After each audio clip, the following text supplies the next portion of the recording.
setup-wise, good. Okay. The thing we had there in terms of this sort of, I think grip pressure we did say is a little bit tense and tight.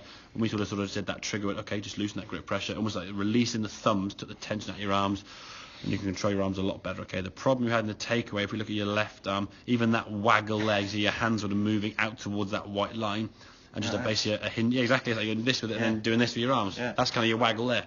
But when you look at it that way, it looks a bit weird. But when you see it on camera, like, am I really doing that kind of thing? But that movement there is kind of encouraging the move you have there when the ball obviously gets in the way to hit the golf ball. Your hands work away from the body. And at this point now, the club, as you can see, is blurred, but the club kind of behind your hands here on the way back. So to get the club back behind here, you have to twist it around. Do that with your wrist. You can't unless you break your wrist somewhere. So the club then gets a bit open and behind you. Bring it to the top of the backswing. First move now, very, and that club at that point there is almost vertical and the club face is open. As you come in the golf ball now, you sort of square the club face up the last second, flick it, step into the golf ball, and the ball's just left, go in left, and a big snipe. Now, depending on the club face, you'll either get the pull left that goes over there somewhere, or the old big old slice. And the more slices you have, the more left you try to hit it, resulting in you finishing something like that. Okay, with a foot step forward to try and come on, get left. Okay, so in terms of the practice swing here now, you can see this sort of club going back to the toe of the club, sort of staying a bit more tilted down, so the line of the leading edge and your spine pretty much parallel, so that club face is square. There's a bit of a longer movement there. Same thing, the club is square, hinging up nicely. Left wrist is staying flat. There's a shorter backswing. Obviously, this is your practice swing. Okay, club coming back down again. Nicely square again, left arm under your chin, so some good moves there, the good angles here. Now, if I'm honest, there's a little bit out to it on this one again, slightly. I think that's to be expected, but if you look at the takeaway there, 10 times, but your left arm now is kind of vertical. The club and the arms are good. No, I think that's okay to be fair. If you try to bring any more in there, your hands will sort of start going this way, and the club then starts getting too far out. So I think that position there for me is a good. My checkpoint in there is sort of from your chin, your left arm, your left hand, the club. They all kind of get in a line there, you see. So you've done that there. It's very, very good. Top of the back, so now your left wrist you can see, nice and flat there, okay, so that club face now is in a square position, okay. As you come down, it's a little bit steeper than we want, but the club face now is in a square position.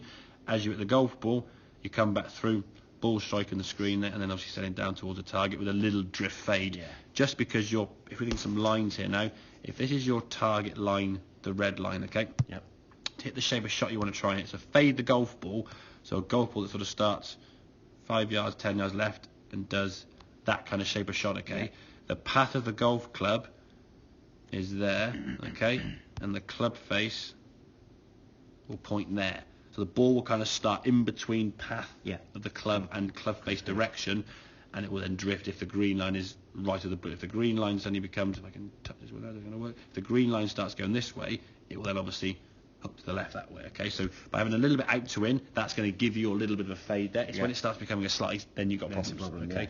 Part of the reason why you got the slice is because you've got your wrist doing this. The face gets open, it gets more and more of a slice. The more you slice it, the more you try and swing the club to the left, the more your arm gets further away. It's a vicious circle. And then you're fighting right all your damn life, and then eventually then you go whoop with your hands and you just snap up one way left, or you step forward with your body and it goes way left. One of the two.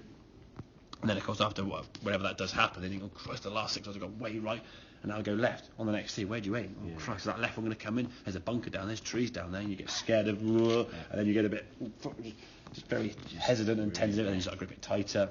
Vicious circle, okay? So, exactly, So, loosen that grip pressure, get the sensation the arms are working back there. That club's a lot more square in terms of its position. So, if your path is a bit this way, or a bit that way, when the club's square, the ball just goes there or just goes there. It's not going to be a big spin. If the ball's spinning left to right, the face is mainly the issue.